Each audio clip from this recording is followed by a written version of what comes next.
Hi Chris, how are you? Hi, I'm good. How about you? Good, thanks. Now can you please tell me what occupation you're in at the moment and the qualification that you're doing? I'm doing my engineering and fabrication. Mm-hmm. That's about 3 years. It takes me 3 years to do that course. Great. Yeah. And you're in sheet metal? It's Sheet light metal, that's fabrication. about sheet metal fabrication. Yeah, great. And how did you start out in this occupation? How did you get this job? Actually, I was working in Dubai. Then I came here looking out for a job. And then I applied many times. I applied, but I couldn't get. So then I decided to go through MEGT. Okay, yep. And then they called me for an interview to check out all my certificates. And then when I brought those certificates, they said, okay, you're qualified, but like you need to start again from the start. Yeah. So then I said, okay, fine, let's see how it goes. Mm-hmm. And then they made me do my apprentice and put me up with another company. Mm-hmm. And then the company sends me here for my training, which is 3 years. Yeah.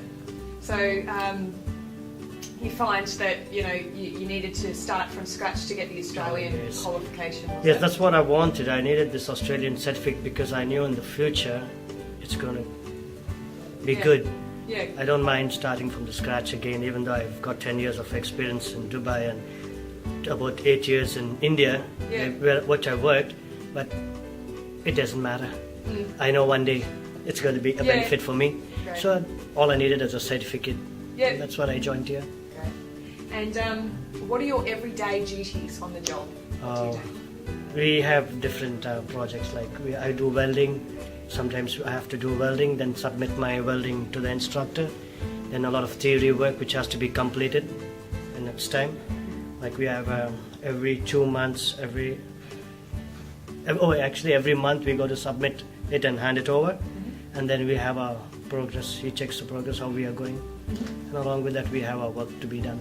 Great. And where do you hope that this qualification is going to take you? So obviously you want to stay in the industry because you're very qualified already. So because already now where I'm working in the company, I'm working on CNC programming machines.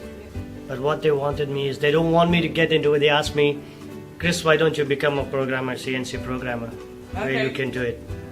I said, after I finished 1 year, then they seen my work and they said, okay, why don't you go on with this? I said, no. Since I finished 1 year, I spoke to my instructor and then he told me, Chris, you already finished 1 year, why don't you finish it?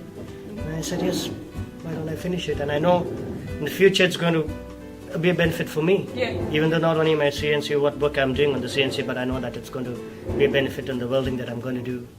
Yeah. The drawings that I'm almost completed all my drawings, so it's going to be good. Yeah, great. Yeah. Great. Well, thank you very much for sharing your story. Yeah, thank you so much. Have a great day. Yeah, you too. Bye.